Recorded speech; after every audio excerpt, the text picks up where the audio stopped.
Boa noite. Acho que pode ser melhor. Boa noite a todos. Que bom estarmos juntos nesta noite, mais uma noite, né?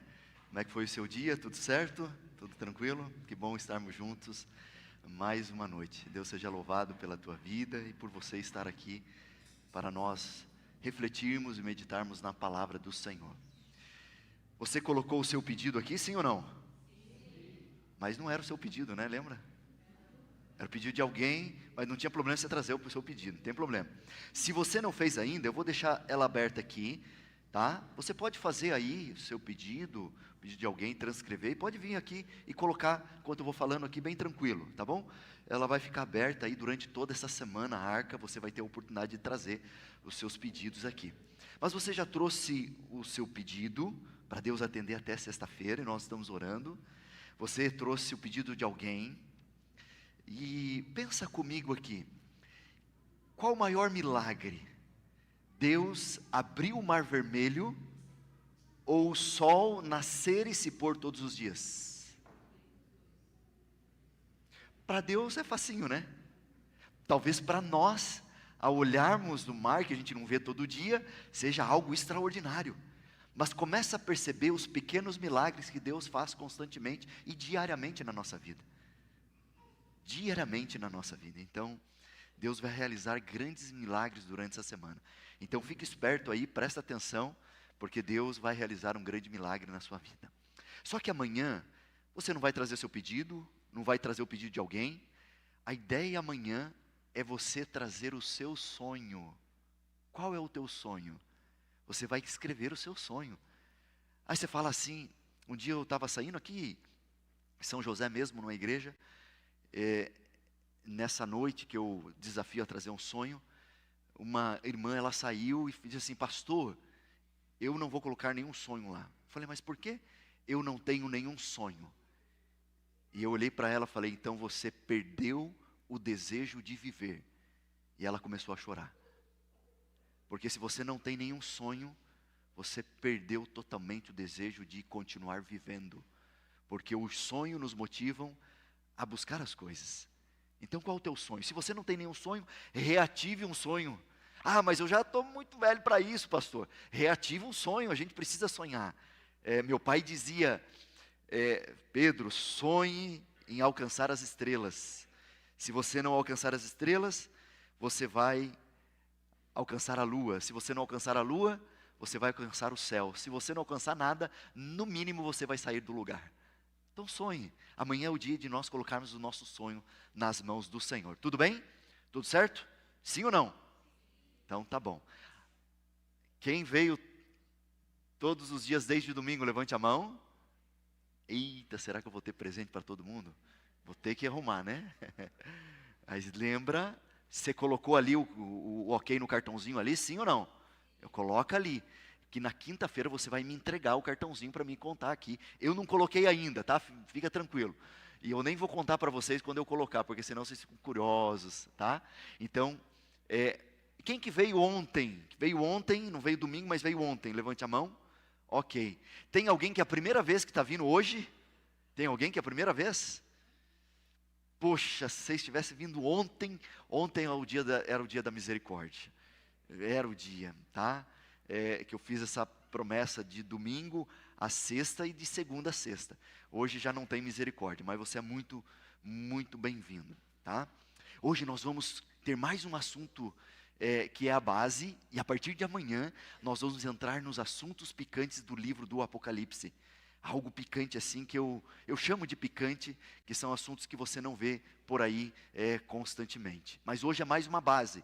Nós falamos no domingo uma visão geral do livro do Apocalipse, que Deus está no controle da história da sua vida. Ontem nós vimos o personagem principal do livro do Apocalipse, quem é? Jesus o Cordeiro, e ele vai mudar a estrutura do universo por causa de mim e por causa de você. E hoje mais uma base dessa estrutura. Então, eu queria que você abrisse a sua Bíblia no livro do Apocalipse, capítulo 12 hoje. Apocalipse, capítulo 12. Tem alguém sem Bíblia aí? Alguém sem Bíblia? Levante sua mão que a gente vai providenciar. Acho que todos estão com Bíblia. Ok. Pode abrir aí também no seu smartphone, no seu celular, onde você achar melhor aí para nós estarmos. Opa. Acho que. Espera aí. Acho que bem na hora que eu mudei, mudou aqui, né? Não tem problema, pode deixar. Excelente, pode deixar aí. Enquanto você abre aí, veja, eu teve um período da minha vida, como o pastor Zanella, eu fui jogador de futebol. Teve um período dos meus 15 aos 18 anos, e eu gosto muito de jogar, e na minha cidade, eu fazia parte da seleção da minha cidade. E lá tinha uma rivalidade, no interior, tinha uma rivalidade entre uma e outra cidade. Eu nem falo o nome dessa cidade porque a gente é bem rival. Mas lá acontecia o seguinte, a gente tinha no final do ano, movimentava muito a cidade, um triangular entre as cidades.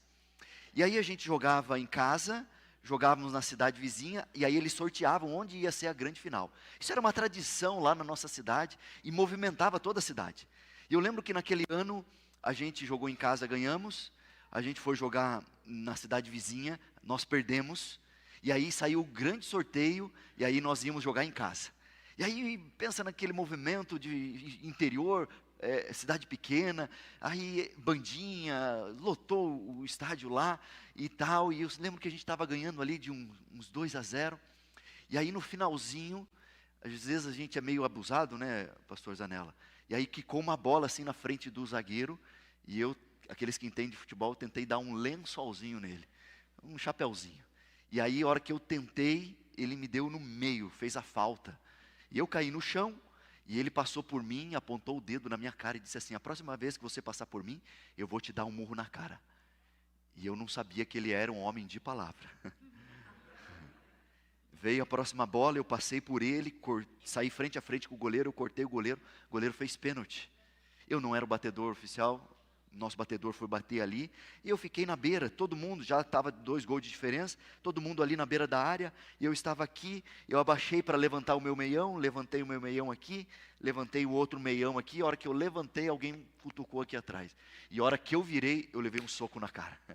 Eu ainda não era totalmente convertido, eu coloquei a mão assim e dei um chute nele, mas pegou meio de raspão, né, e ele foi esperto, o que ele fez?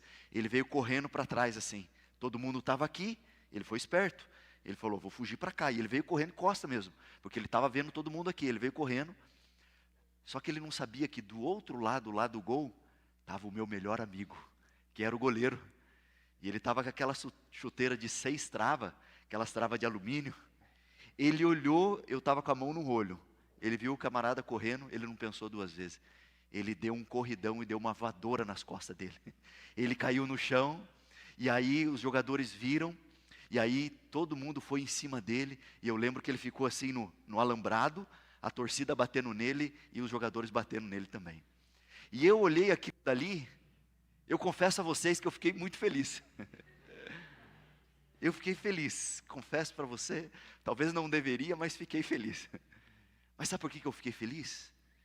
Porque eu percebi que eu tinha amigos que estavam dispostos a entrar numa briga, numa batalha, numa peleja por causa de mim. Eu fiquei muito feliz. Tá certo que alguns já não podia ver briga, gostavam de briga, né?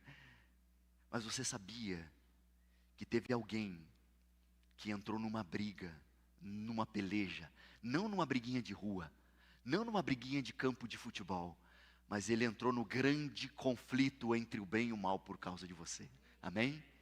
O tema desta noite é o tema central do livro do Apocalipse, que é o grande conflito entre o bem e o mal. Só que presta atenção nessas informações aqui, olha que interessante, que eu vou mostrar aqui para vocês. Olha que interessante essa informação aqui. Esse camarada, Kennedy Strand, ele foi pioneiro no estudo da forma do Apocalipse desde 1950. E ele enxergou o quiasma. O que é o quiasma? Alguém gosta de X aqui? Os gaúchos gostam de X ou não? Sim ou não? X? Só alguns? Sanduíche, pão, lanche, né? O gaúcho chama de X, o X, né? Então, tem o pão em cima, o pão embaixo e o recheio no meio. É isso daqui, o livro do Apocalipse tem essa estrutura. Tem essa estrutura aqui. A primeira parte tem a ver com a última parte. A segunda parte com a sexta parte. A terceira parte com a quinta parte. E no centro está o tema do grande conflito entre o bem e o mal. O autor, claro, inspirado por Deus, nós cremos nisso, ele colocou dessa forma. E esse camarada enxergou. Por exemplo, quando você fala das 7 igrejas, você vai perceber o seguinte: já ouviu falar das 7 igrejas do Apocalipse, sim ou não? Então você vai ver que a primeira igreja, ela tem característica parecida com a última igreja. A segunda, característica parecida com a sexta. A terceira com a quinta. E a quarta, ela é totalmente distinta. Totalmente distinta. E esse camarada enxergou isso. E ele dividiu o livro do Apocalipse em 2 partes. Ele diz: a primeira parte tem a ver com a histórica. Ela é essencialmente histórica. A segunda parte, ela é escatológica. E é interessante isso, porque alguns dizem assim: tudo que está no livro do Apocalipse aconteceu no passado. É uma visão preterista, uma visão complicada, não se encaixa. Ou alguns dizem assim: não, tudo que está no livro do Apocalipse vai acontecer no futuro. É uma visão futurista, também não se encaixa. A melhor forma é que esse camarada, ele diz assim, é historicista, é passado, presente e futuro. E o livro do Apocalipse está baseado nisso. Então, na primeira parte do livro, ele levanta alguns questionamentos, esse camarada diz. Ele levanta alguns questionamentos, e toda a segunda parte são respostas. E ele cita esse exemplo, até quando, ó soberano Senhor, santo e verdadeiro, não julgas nem vingas o nosso sangue dos que habitam sobre a terra? Capítulo 6, verso 10. E aí a pergunta, e aí vem a resposta, capítulo 19, verso 2. Verdadeiros e justos são os seus juízos, pois vingou o sangue dos seus servos. Então, ele encaixou essa estrutura aqui, Está vendo ali a letra A? É o prólogo. O que é o prólogo? Em teologia é introdução. Prólogo, introdução. E aí você vê a última parte, é o epílogo, é a conclusão. Então, introdução, conclusão A. Aí B, vem lá, igreja na terra, igreja no céu. 7 selos, o milênio. 7 trombetas, 7 pragas. E no centro do livro, o clímax do grande conflito entre o bem e o mal. Então, quando você começa a entender essa estrutura dentro do livro do Apocalipse, algumas coisas ficam mais claras. E o livro de Apocalipse, no capítulo 12, que nós vamos estudar, ele diz que o grande conflito, ele se inicia no céu, se estende para essa terra e vai se intensificar nos últimos dias da história deste mundo. E ele enxergou isso, outra estrutura também, ele diz, prólogo e epílogo, as promessas ao vencedor, e aí as promessas ao vencedor cumpridas. Todas as promessas feitas para as 7 igrejas foram cumpridas no livro do Apocalipse, no capítulo 21 e 22. O trabalho de Deus pela salvação do homem, o trabalho de Deus pela salvação finalizado. Ira divina misturada com misericórdia, ira divina sem mistura de misericórdia. Comissão para João profetizar, comissão para a igreja proclamar. E no centro, o grande conflito entre Cristo e Satanás. Então, e ele divide ali terra, céu e nova terra. Essa estrutura também dentro do livro do Apocalipse. A quarta cena do santuário é colocada no centro. Esse arranjo literário indica que os capítulos 12 a 14 formam a parte central do livro. E que a igreja, estando no limite do grande conflito, é o ponto focal de todo o livro. É o tema central. O grande conflito, é o tema central. Ontem nós vimos o personagem central, que é Jesus. Hoje é o tema central, que é o grande conflito entre Cristo e Satanás. Então vamos lá, Apocalipse capítulo 12. Mas antes, eu convido você para nós orarmos, pedindo a orientação de Deus, para entendermos e compreendermos a sua palavra. Então feche seus olhos e vamos orar. Pai querido, nós temos o coração agradecido pelo privilégio de estarmos aqui juntos nesta noite. Estamos aqui para ouvir a Tua voz. Fale ao nosso coração através da Tua palavra. Nós colocamos aqui os nossos pedidos, agradecimentos também. Colocamos também pedido de pessoas especiais para nós. Nós rogamos, ó Pai, mostra o Teu poder durante essa semana, ó Pai. Mostra os Teus milagres, para que possamos assim ver claramente o Teu poder atuando de forma poderosa em nossas vidas, ó Pai. Aqui estão pedidos, são milagres que precisamos, ó Pai. Então entregamos esses pedidos em Tuas mãos. E se for da Tua vontade, que o Senhor nos atenda até sexta-feira, ó Pai. Então entregamos a nossa vida em Tuas mãos para esse momento onde iremos estudar a Tua palavra. Abra a nossa mente e o nosso coração. Te pedimos essas bênçãos, por Jesus rogamos. Amém e amém. Só um detalhe importante. Como eu disse, o capítulo 12 vai dizer que o grande conflito inicia no céu, se estende para essa terra e vai se intensificar nos últimos dias da história deste mundo. Só que não é de forma cronológica ou linear. Ela é mais ou menos assim. Lembra que eu falei, tudo o que acontece no céu impacta a terra, tudo o que acontece na terra impacta o céu. E você vai ver o grande conflito nisso. Se inicia no céu, vem para a terra, daqui a pouco volta para o céu, céu, terra, céu, terra, céu, terra. E você vai ver isso, porque tudo que acontece no céu impacta a terra, tudo que acontece na terra impacta o céu. Então vamos lá, capítulo 12, o verso 1, diz assim: viu-se grande sinal na onde? No céu.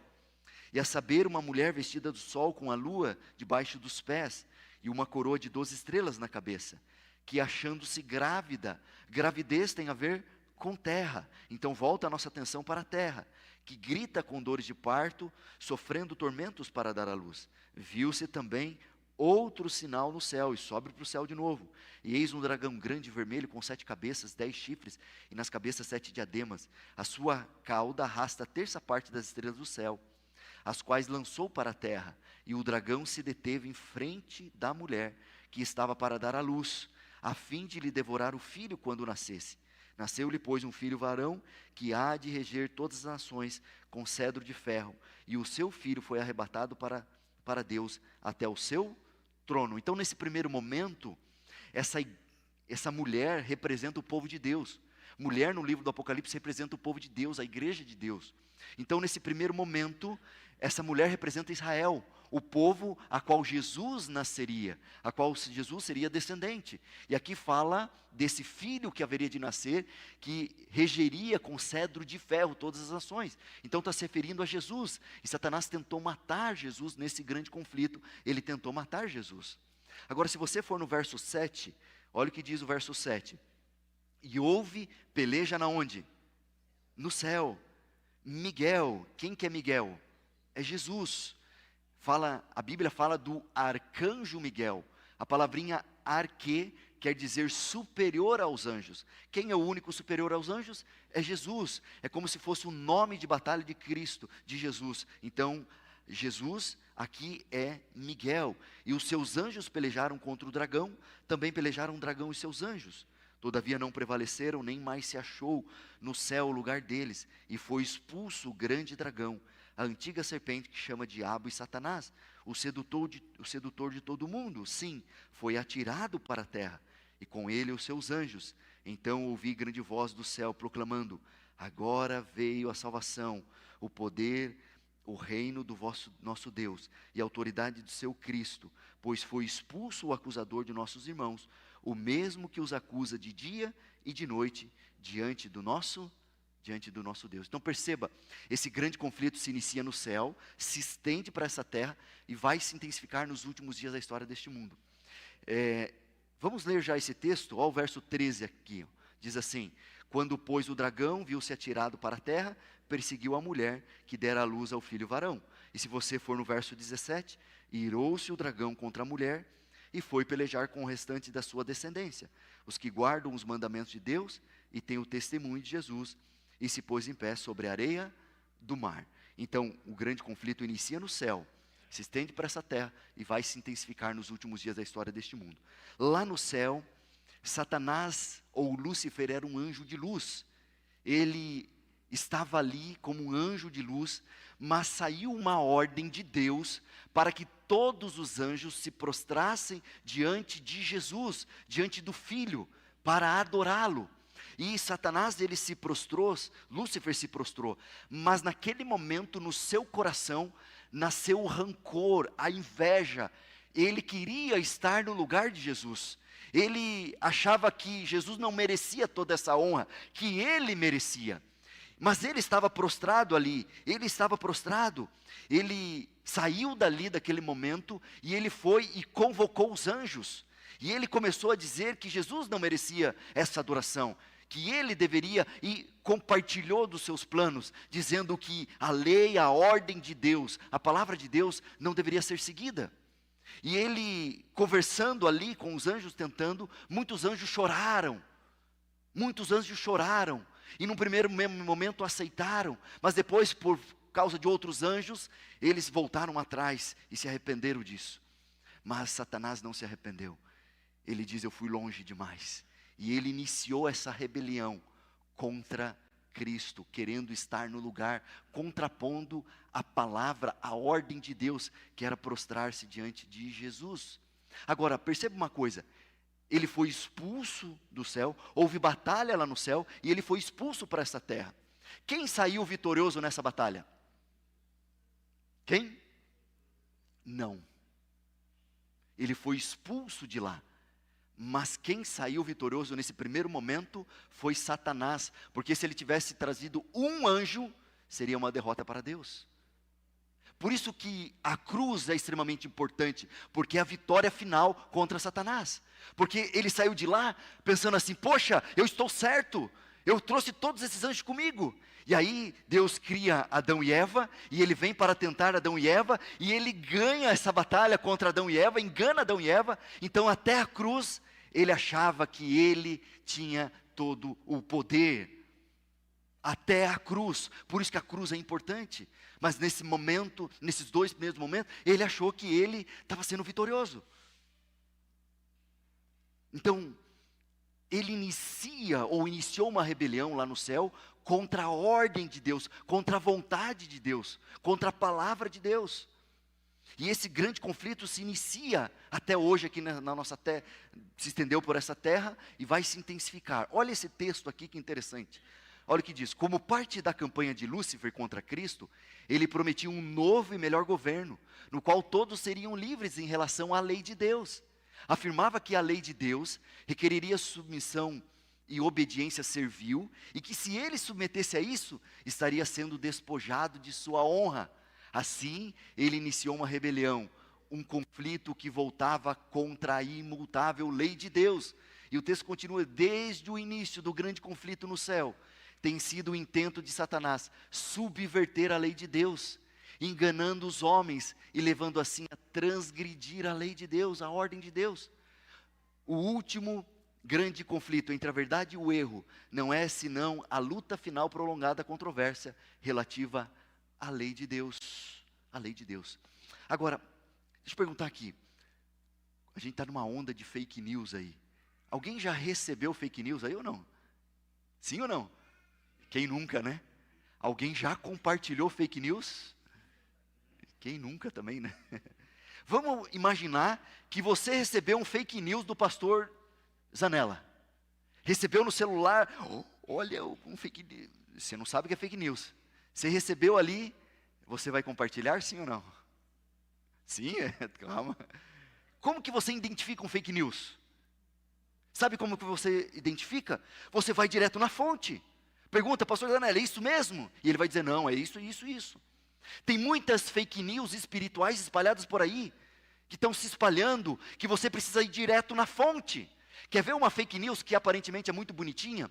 Alguns dizem assim: olha, Jesus, ele morreu na cruz, e ele anulou a lei, e a partir da cruz, nós vivemos no tempo da graça.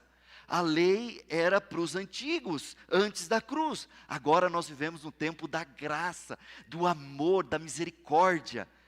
Já ouviu isso, sim ou não? Então vamos imaginar. Vamos parar aqui um pouquinho. É uma fake news, mas vamos imaginar que isso seja correto. Vamos imaginar aqui, vamos pensar um pouquinho, tá bom? Vamos supor que isso daí seja correto. Não está correto, até porque seria injusto da parte de Deus, né? Para Moisés, para Abraão, lei, e para a gente, graça. Não é estranho? Deus não é um Deus junto de tratar, só quem que a gente é mais bonitinho do que Moisés, do que Abraão? Não. Então, mas vamos pensar que isso seja verdade. Eu não sou tão novinho assim não, tá bom? Mas eu assisti 2 revives do pastor Bulhon. Alguém conhece o pastor Bulhon, sim ou não?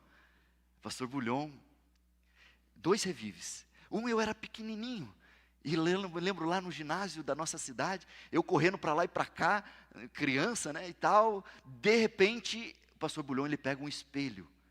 E aí, eu parei e fiquei olhando. E ele falava assim, olha, o espelho é a lei de Deus. A lei de Deus é para mostrar como que você está. E aí, ele pegava um carvãozinho, ele passava no rosto assim, e manchava ali. E ele falava, a lei é para mostrar que você está manchado, que você está em pecado. E ele pegava o espelho e passava assim, ficava todo manchado. A lei não é para te limpar, a lei não é para te salvar, não é para te perdoar. A lei mostra que você está em pecado.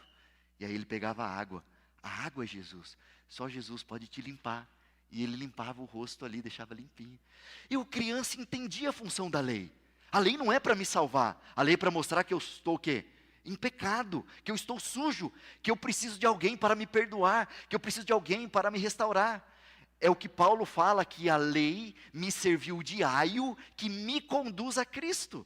Mostra que eu sou pecador, e aí mostra que eu preciso de um Salvador, que eu preciso de alguém para me limpar, e me conduz a Cristo. E eu vou até Cristo, eu peço perdão, e Ele me limpa, Ele me restaura, Ele me perdoa, mas Ele diz assim, vai e guarda os meus mandamentos. E você vai na lei, a lei mostra que você é pecador, que te conduz a Cristo, Cristo te limpa, te restaura, te perdoa, mas diz, guarda os seus mandamentos, e você vai à lei, a lei mostra que você é pecador, e você vai a Cristo, e Cristo vai para a lei, e nesse ciclo de restauração e perdão, que vai até a volta do Senhor Jesus.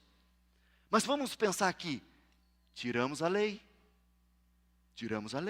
não preciso mais da lei, a lei foi abolida na cruz, a lei foi abolida, não precisamos mais da cruz. Se não tem lei, eu não sou pecador. Eu pecador? Não. Eu não sou pecador. Mostra para mim sem a lei que eu sou pecador. Se eu não sou pecador, por que eu preciso de Salvador? Por que eu preciso de cruz? Por que eu preciso de Cristo? Por que eu preciso de sacrifício? Eu não preciso. Entende que algo bonito, aparentemente bonito, desestrutura tudo aquilo que é fundamental no cristianismo e para a nossa fé, que é o sacrifício de Cristo, a morte de Cristo na cruz do Calvário por nós. Então cuidado com essas fake news. Será que eu bati em alguma coisa aqui? Vocês estão ouvindo um chiadinho aí, não? Não sei se, acho que não tem ninguém lá. Está um chiadinho de algum microfone? Será que é o meu aqui? Vamos continuar aqui, vão dar um jeito. Então, a lei não é para te salvar ou te perdoar. A lei é para mostrar que você está em pecado. Agora imagina aqui comigo que você está precisando aí de 10 mil reais. 10 mil reais. De repente você tentou algumas coisas, procurou alguém para emprestar esses 10 mil reais, aconteceu uma emergência, você precisa desse valor, mas você tentou no banco, você tentou no agiota, não tenta no agiota não faz isso, só brincando aqui, não faz isso, mas você tentou, não conseguiu com ninguém, e aí você fala, está desesperado, peraí, mas eu preciso disso urgentemente, você colocou o pedido, você está orando, você jejuou, e você está um mês assim, e de repente você está indo para casa, depois da semana aí do evangelismo, você está lá na casa, e de repente você está passeando ali no seu bairro à noite e tal, de repente vem um clarão, muito forte, e você, peraí, o que está acontecendo? Peraí.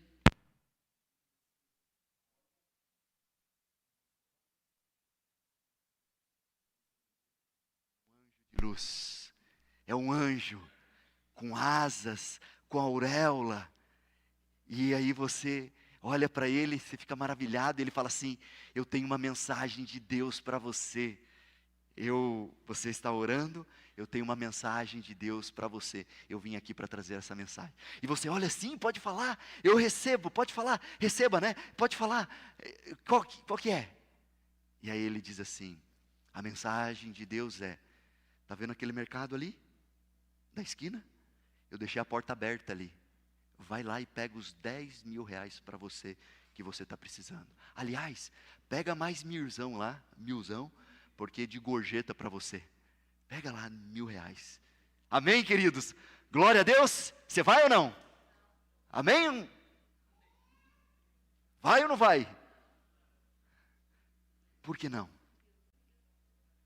Presta atenção nisso que eu vou dizer para você. Nunca, nunca, nunca, nunca, nunca, nenhum pastor, nenhum padre, nenhum cooperador, nenhum ancião, nenhum cristão, nenhum anjo de Deus, nunca ele vai contradizer aquilo que a palavra de Deus diz. Se contradizer, é um falso padre, é um falso pastor, é um falso cristão, é um falso ancião, é um falso anjo. É um falso anjo. Por isso que a nossa segurança está na palavra de Deus. Senão você vai ser enganado até por um anjo de luz. Porque a palavra de Deus diz: não furtarás. Você não pode pegar aquilo que não é seu. É isso que Deus diz. Entende? É por isso que a segurança está na palavra de Deus. E Satanás, ele vai tentar te desviar daquilo que é a palavra de Deus. É Deus dizendo assim: ó, andai por esse caminho. Essa é a minha lei, essa é a minha ordem. E ele vai tentar: não é bem assim. Foi abolida. Não é para vocês agora. Entende? Existe um sistema organizado pelo demônio para tentar te enganar. Não é teoria da conspiração do pastor Pedro, não. É um sistema organizado pelo demônio para tentar te enganar. Eu tenho 2 filhos, eu tenho uma menina de 23 anos, como eu disse, amanhã eu vou mostrar a foto deles para vocês conhecerem, e um menino de 20 anos. Agora nem tanto, mas quando eles eram mais jovenzinhos, eles falavam muito essa palavra, ou essa frase. E você que tem filhos aí nessa idade, ou jovens, ou vai ter filhos, você vai ouvir isso daí, se é que você não ouviu. E às vezes a gente tentava falar para eles: ó, Gra e Rafinha, vocês têm que andar por esse caminho, fazer assim, assim, assim, assado. Eles olhavam para mim e falavam assim: ah, pai, isso daí não tem nada a ver. Já ouviu isso, sim ou não? Isso daí não tem nada a ver. Queridos, se nós entendemos que estamos diante do grande conflito entre o bem e o mal, tudo tem a ver com tudo. Tudo tem a ver com tudo. Aquilo que eu como, aquilo que eu toco, aquilo que eu assisto, no lugar que eu piso, tudo tem a ver com tudo. Se existe um sistema organizado pelo demônio para tentar nos enganar, tudo tem a ver com tudo. E eu não sei se você sabia, mas existe Deus Pai, Deus Filho, Deus Espírito Santo, sim ou não? É o que nós chamamos da trindade. Na palavra de Deus não tem trindade, mas o conceito de Deus Pai, Deus Filho, Deus Espírito Santo tem. Mas você sabia que Satanás vai contrapor a trindade, formando a trindade satânica, para tentar nos enganar? Olha ali, não vai dar tempo de a gente ver todos os detalhes, mas Deus o Pai e o dragão. Deus o Pai tem um trono, o dragão também tem um trono. O trono de Deus está no céu, é visto no céu. Ele dá poder a Cristo, dá poder à besta. É adorado. Vive e reina para sempre, é destruído para sempre. E aí ele vai contrapor também a obra de Cristo. Cristo, ele sobe da terra para ministrar, sobe do mar para perseguir. 3 anos e meio de ministério, 42 meses de atuação. É morto, mas ressuscita. É ferida, mas volta. Miguel, quem é como Deus e quem é semelhante à besta. Então ele vai contrapor a obra também do Espírito Santo. O Espírito Santo recebe a autoridade de Cristo. A segunda besta recebe a autoridade da besta, da primeira besta. Faz grandes sinais. Desce em fogo no Pentecoste, faz descer fogo do céu. Dá fôlego de vida, dá vida à imagem da besta. Sela a fronte e aplica a marca sobre a mão e a fronte, contrapondo tudo aquilo que é de Deus. Perceba dentro da história, Deus levantando a sua verdade, o seu povo, e Satanás contrapondo tudo aquilo que é de Deus. Se você for ver na história, Deus levantou um povo para falar sobre temer a Deus e dar glória, pois é chegada a hora do seu juízo, e adorai aquele que fez os céus e a terra. É uma volta ao Criador, ao criacionismo. Mas na mesma época, Satanás levantou o evolucionismo para contrapor o criacionismo. Então, Satanás vai contrapor tudo aquilo que é de Deus. E você precisa estar antenado, seguro na palavra de Deus, porque os seus enganos vai girar em... Aconteceu algo aí. Acho que não tem ninguém lá. Acho que saiu, né? Se puder voltar. Vai girar vai aparecer ali. Mas olha o que diz em Apocalipse capítulo 12, o verso 11. Eu queria finalizar com esse texto aí. Apocalipse 12, o verso 11. Aí, apareceu. Os grandes enganos vai gerar um falso dia de adoração, uma falsa marca e um falso culto, tá? Mas olha que interessante, capítulo 12, verso 11. Alguns numerólogos da Bíblia dizem que se você contar as letrinhas que vêm antes e as letrinhas que vêm depois, isso, claro, em hebraico, esse texto está bem no centro do livro. Se você contar as letrinhas que vêm antes e as letrinhas que vêm depois, vai dar a mesma quantidade, tanto para lá quanto para cá. E eles dizem que esse texto está literalmente no centro. Eu nunca contei, se você quiser contar aí, pode contar, tá? Mas eu creio que seja o centro, esse texto seja o centro do livro do Apocalipse. Eu creio. Porque olha o que diz, capítulo 12, o verso 11 diz assim: eles quem? Nós. Eles, pois, o venceram por causa do sangue do Cordeiro. Amém, queridos? Esse está no centro do livro. Nós somos vencedores, única e exclusivamente por causa do sangue do Cordeiro. Nesse grande conflito entre o bem e o mal, você não precisa temer, porque só existe um vencedor, que é Cristo Jesus. Por isso que a cruz foi fundamental para a vitória contra Satanás. E aqueles que aceitam a Cristo se tornam também o quê? Vencedores. Não porque você é bonitinho, você é feinha. Não porque você é rico ou porque você é pobre. Não tem nada a ver com isso.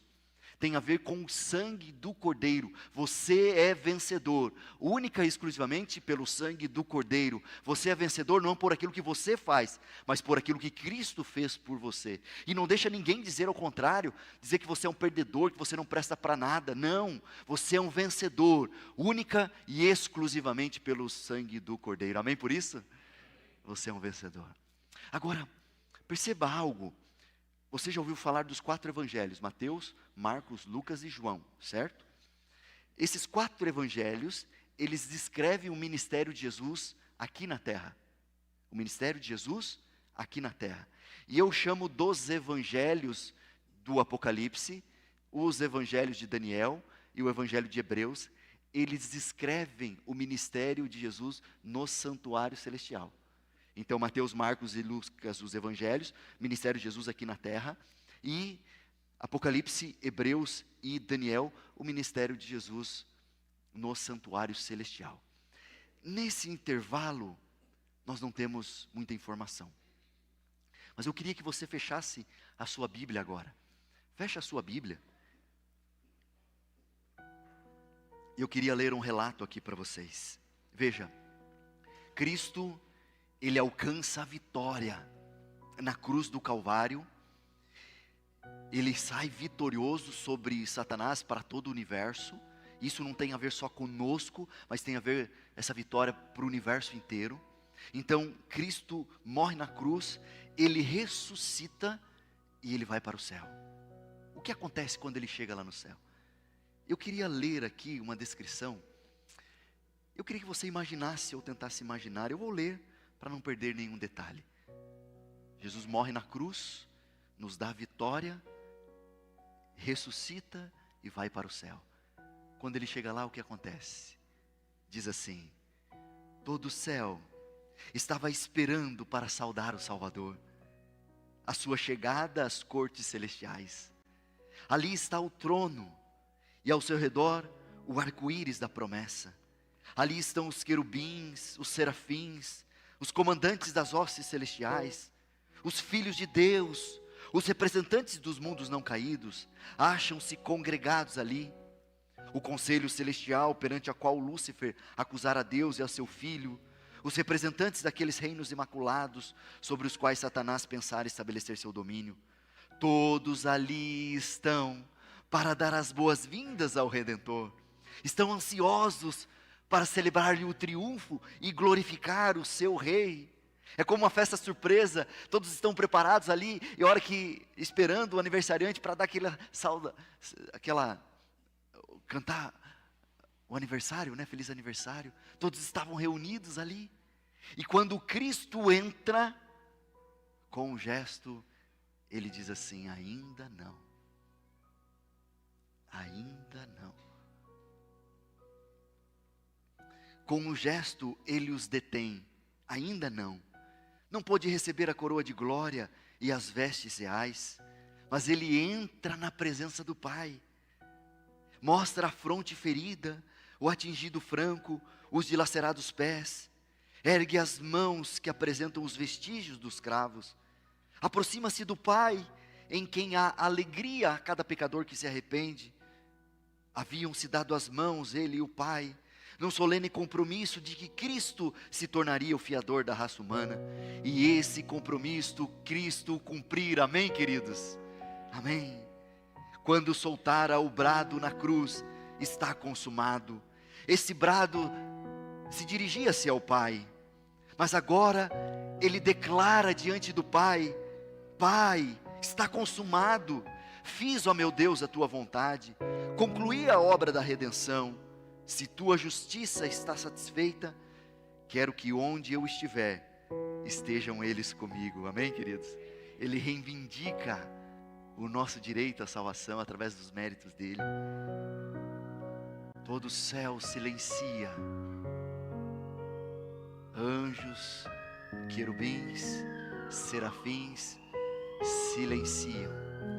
E ouve-se a voz de Deus proclamando que a justiça está satisfeita. E diante de todo o universo, de todas as hostes, serafins, querubins, potestades, é declarado, Deus declara: está vencido Satanás. Foi declarado diante de todo o universo que Satanás é um ser derrotado. Ele não tem poder sobre os filhos de Deus, quando esses entregam a sua vida a Cristo Jesus. Foi declarado diante de todo o universo: está vencido Satanás.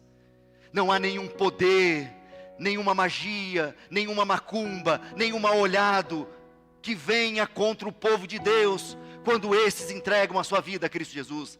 Nada pode atingir o povo de Deus quando estão ao lado de Cristo, porque Satanás é um ser derrotado.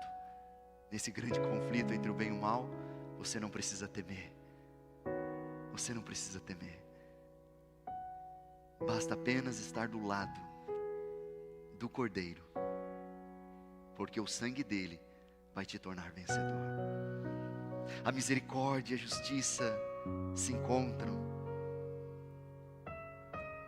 Perante os anjos e os representantes dos mundos não caídos, são declarados justificados. Onde Ele está, onde Jesus está, ali estará a sua igreja. Com inexprimível alegria, governadores, principados e potestades reconhecem a supremacia do príncipe da vida. A hoste dos anjos prostra-se perante ele, ao passo que enche todas as cortes celestiais a alegre aclamação: digno é o Cordeiro que foi morto de receber o poder, a riqueza, a sabedoria, a força, a honra, a glória e ações de graças. Hinos de triunfo misturam-se com as músicas angelicais, de maneira que o céu parece transbordar de júbilo e louvor. Daquela cena de alegria celestial, chega até nós na terra o eco das maravilhosas palavras do próprio Cristo: a família no céu e a família na terra são uma só. Amém? Portanto, pode também salvar perfeitamente os que por ele se achegam a Deus, vivendo sempre para interceder por eles. Nesse grande conflito entre o bem e o mal, você não precisa temer. Você não precisa temer. Basta apenas você entregar a sua vida a Cristo Jesus. No sábado à noite, eu estava comendo um lanche com alguns irmãos da minha igreja. Era em torno de uma 00:30, e de repente toca o meu celular. Eu atendi, era um dos meus anciãos. Ele dizia: pastor, desculpa pelo incômodo. Eu falei: não, pode falar, estou aqui comendo um lanche e tal, com alguns irmãos. É o seguinte, pastor, lembra a irmã fulana, assim, assim, assado, que eu estou dando estudo bíblico? Eu falei: sim, lembro. Então, a filha dela ligou aqui, dizendo que ela está endemoniada lá na casa, e pediu para que eu fosse lá, mas eu estou com medo, você pode ir comigo? Quando a gente recebe um convite assim, a primeira coisa que a gente pensa é assim: Satanás vai me acusar dos meus pecados, ele vai ficar relembrando todos os meus pecados. E realmente, ele é acusador, ele vai te acusar, ele vai te acusar. Só que a gente se esquece do seguinte: a partir do momento que eu oro a Deus, peço perdão para Deus, eu estou perdoado de todos os meus pecados, eu estou limpo diante de Deus, eu estou perdoado, restaurado. E você pode ir em nome do Senhor Jesus, porque Ele pode até te acusar, mas você pode falar: eu estou limpo diante de Deus. E eu cheguei em frente à casa onde essa mulher morava. Tinha umas 15 pessoas em frente ao portão, aquele alvoroço, familiares, vizinhos, um alvoroço ali na frente. Eu parei o carro, o ancião entrou, ele me deu ali as coordenadas do que já tinha acontecido, e nós oramos a Deus, pedimos perdão pelos nossos pecados, e fomos nos méritos do sangue do Cordeiro, e fomos. E quando nós começamos a passar por essas 15 pessoas, eles olhavam, parecia que estava entrando um extraterrestre, alguma coisa, como se fosse algo sobrenatural. E eles abriram ali, a gente entrou. Eu cheguei, a irmã, ela estava sentada numa cadeira de balanço aqui, a filha dela aqui, tinha um genro, mais um filho aqui. Eu fiquei aqui, o ancião aqui, a gente começou a conversar. Aparentemente tudo normal com ela, não tinha nada. Ela me reconheceu, que tinha feito uma visita para ela. A gente começou a conversar. Eu falei: olha, acho que não há necessidade de estar aqui, está tudo tranquilo. Falei: mas vamos dar uma volta na casa. Eu olhei a casa, tudo certo. Olha, acho que não há necessidade de eu estar aqui, está tudo bem, então acho que não há necessidade. Mas vamos fazer uma oração e ler um texto da Bíblia. E quando eu falei isso, vamos fazer uma oração e ler um texto da Bíblia, o demônio tomou posse dela. Ela deu um ruivo forte e foi se levantar, e quando eu percebi, eu voltei ela na cadeira, travei a mão dela aqui, o pé, e aí já veio mais 4, 5, ficou em torno de 8 pessoas ali segurando, e ela ruivando, uma força descomunal, e a gente não conseguindo. E eu disse para ela: fulana, repete comigo: Senhor Jesus, eu entrego a minha vida a Ti. Mas ela não conseguia. Ela tentava balbuciar as palavras, mas o demônio não deixava. E ela tentando literalmente na minha frente, o grande conflito entre o bem e o mal. Ela tentando entregar a vida a Cristo Jesus, Satanás não deixando, o demônio não deixava. Deu 10 minutos, repete comigo, 20 minutos, meia hora, a gente cantando, orando, repete comigo, repete comigo, repete comigo. Estava dando quase 1 hora e ela não conseguia balbuciar.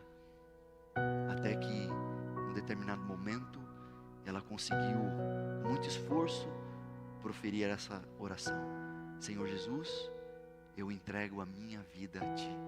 Quando ela terminou essa oração, o demônio saiu dela. Ela, como se tivesse acordado, começou a perguntar, e a gente explicou o que tinha acontecido. Conversamos com ela, oramos mais, lemos texto da Bíblia, mais oração, mais música, cantamos, oramos, cantamos, ficamos 2 horas ali. Aparentemente tudo se acalmou, fomos embora tarde. No outro dia, era um domingo, eu ia pregar bem na igreja, a qual era próximo da casa dela. Eu tive que passar numa outra igreja, numa comissão, acabou estendendo um pouquinho a mais, e eu cheguei bem no horário para pregar. E a hora que eu entrei na igreja, no fundo assim estavam aquelas 15 pessoas que estavam lá na casa dela, e ela estava ali. Ela me deu um tchau, eu cumprimentei, fui, preguei, e depois eu fiquei à porta para cumprimentar. Toda a igreja saiu e eles ficaram por último, e eles rodearam assim em volta de mim e começaram a me engrandecer como se eu tivesse feito alguma coisa. E eu percebi isso, falei, olha, deixa eu dizer uma coisa aqui para vocês. O que aconteceu não tem nada a ver comigo, porque eu sou tão pecador quanto vocês. Talvez pior. Mas eu li esse texto para eles. O que nos torna vencedores é através do sangue do Cordeiro. É o sangue do Cordeiro. E eles entenderam isso. E eu tive a oportunidade, o privilégio de batizar essa senhora e batizar vários outros membros dessa família também. Nessa noite eu queria que você saísse com essa certeza. A frase de hoje é: Satanás não tem poder sobre a tua vida, amém? Satanás não tem poder. Eu queria fazer um convite especial. Eu tenho orado por você. Está aqui, orei hoje por você. E aqui tem uma nova listinha que vai ficar aqui no meu coração. Mas eu queria que vocês ouvissem uma música especial.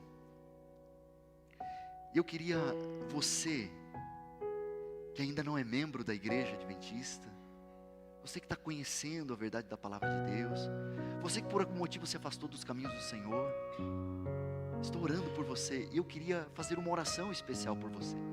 Eu sei que você está conhecendo a verdade da palavra de Deus e Satanás vai tentar te desviar disso, vai tentar te enganar para você não conhecer a verdade da palavra de Deus.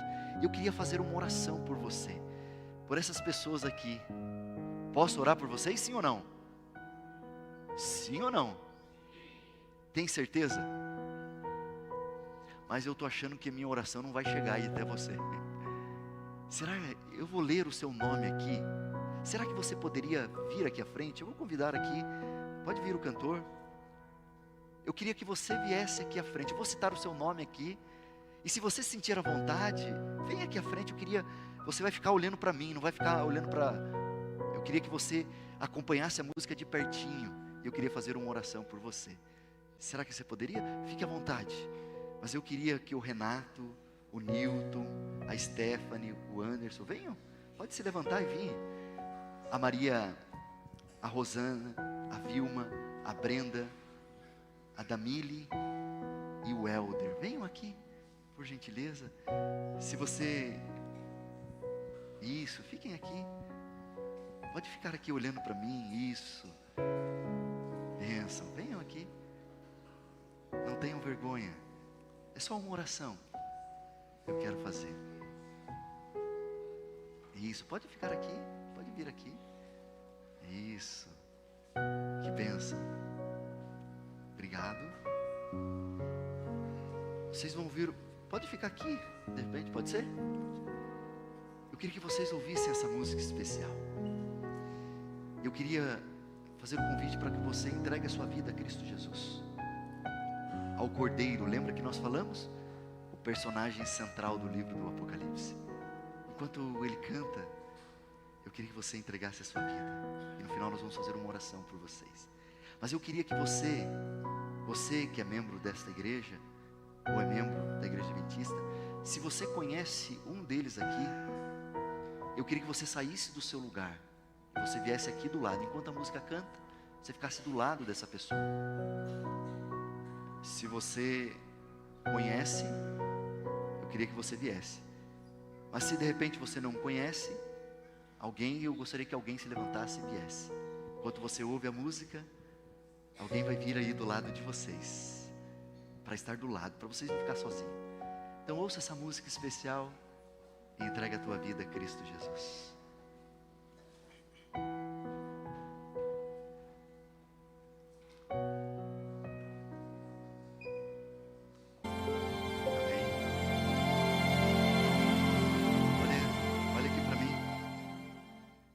Acho que você tem alguém do seu lado aí, né?